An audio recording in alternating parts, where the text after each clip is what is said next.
Démarre, c'est celui qui a le bleu sur les épaules. Voilà, bleu, blanc, rouge pour Arnaud Démarre, rouge, blanc, bleu pour Ramon Finkelda.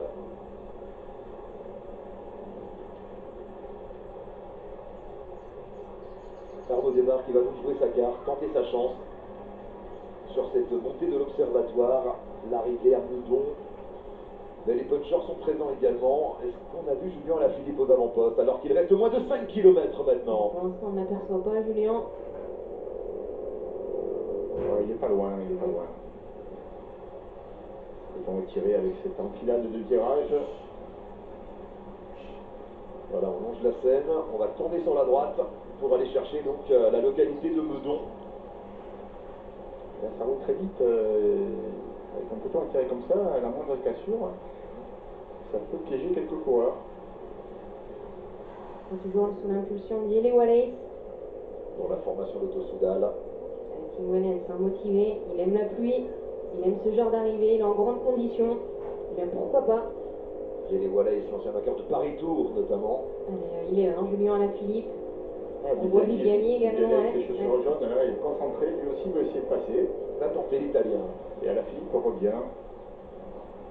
Alors il y a également un coureur dont il faut se méfier, c'est Matteo Trentin. Hein. C'est l'arrivée idéale pour lui, le coureur italien de l'équipe Mitchelton, l'ex de la formation Quick-Step, le vainqueur de Paris-Tours et de 4 étapes de la Vuelta l'an dernier, même si malheureusement il s'est blessé en début de saison au mois de janvier à l'entraînement et il a eu 4 côtes fracturées, Matteo Trentin.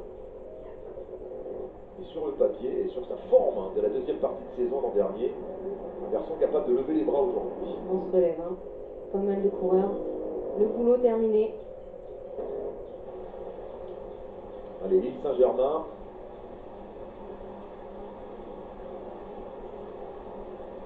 Le coureur qui longe toujours la Seine.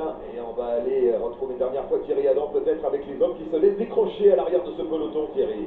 Oui, énormément de coureurs qui en ont fini avec le boulot. C'est vrai que c'était un final un petit peu difficile avec notamment cette chaussée très humide et puis on est vraiment dans un transfert urbain mais pas n'importe quel urbanisme, hein, c'est la région parisienne et c'était quand même très compliqué donc beaucoup de coureurs sont devenus très prudents et on laissait à 5 km tout le monde aller s'expliquer, en tout cas ceux qui ont les jambes pour aller s'expliquer dans un très beau final.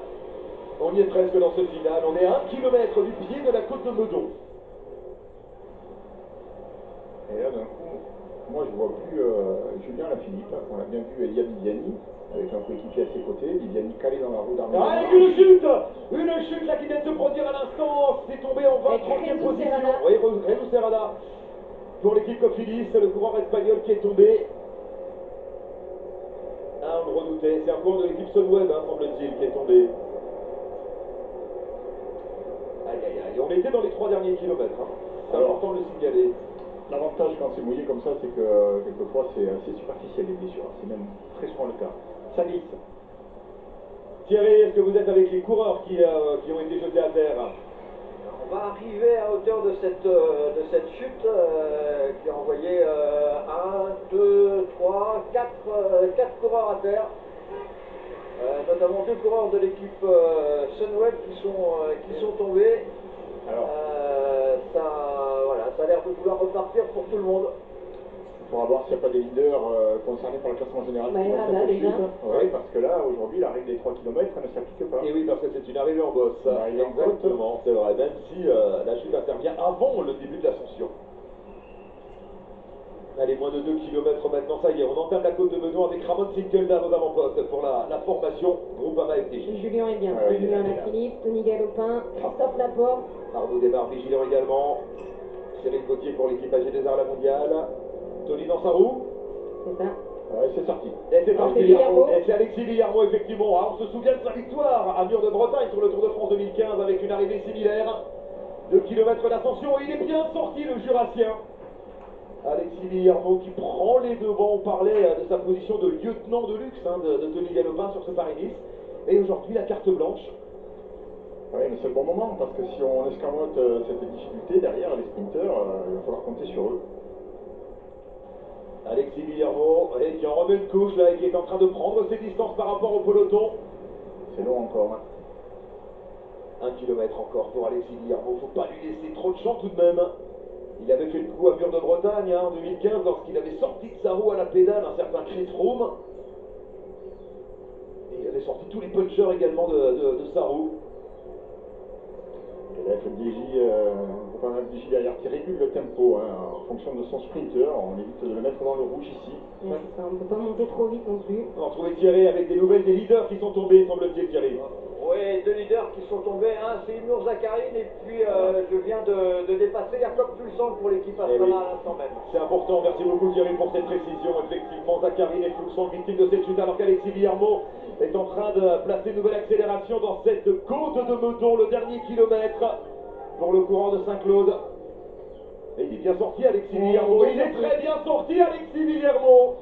Oui, ça peut le faire. Et ça peut le faire, lui qui flirte avec la victoire depuis le début de saison. Alexis a terminé troisième d'une étape du Tour de Valence. On l'a vu également sur le Tour du Haut-Var, terminé quatrième et deuxième des deux étapes du Tour du Haut-Var. Allez, la dernière ligne droite. Allez, Alexis Villarmot qui est déjà dans la dernière ligne droite, c'est une droite pavée qui mène jusqu'à l'entrée du château royal de Meudon.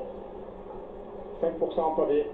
Il y a une sacrée avance, Villarmot. Et il y a une très très belle avance, Alexis Villarmot. Il est capable d'aller chercher une deuxième grande victoire après sa victoire sur le Tour de France à Mur de Bretagne. C'était il y a bientôt 3 ans. Arnaud démarre bien placé. Mais n'est-ce pas déjà trop tard, Alexis Villarmot qui est à quoi, allez, 400 mètres de l'arrivée maintenant peut-être. Julien Lafilippe qui remonte, qui vient se positionner dans la route de personne d'ailleurs. Il passe devant. Et il passe devant Arnaud démarre. Et regardez Alexis Villarmot. Il s'écrase un petit peu ici, Villarmot. Et c'est plus dur là. C'est dur, hein, 5% là, cette dernière ligne droite. C'est plus dur, mais il a toujours 10 secondes d'avance tout de même, Alexis Villarmot. Est-ce que ça va suffire? Derrière, ça va revenir très fort tout de même. Alexis Villarmot seul aux avant-postes. Il a encore une bonne avance. Ça va revenir vite, ils n'ont pas produit l'effort encore derrière. Oui, ça va revenir très vite parce que les sprinters sont là évidemment et les punchers également avec Julien Alaphilippe. Il est bien placé, Julien. Alexis Villarmot qui bute un petit peu là sur les derniers mètres. Il y a Lopin qui remonte aussi. Avec également Dylan Toyn, on le voit pour la formation BNC. Attention au puncher belge également. Ouais, Matteo Trentin qui est dans la roue d'Arnaud Démarre. Arnaud Démarre qui produit son accélération pour revenir. Elle est dure cette arrivée.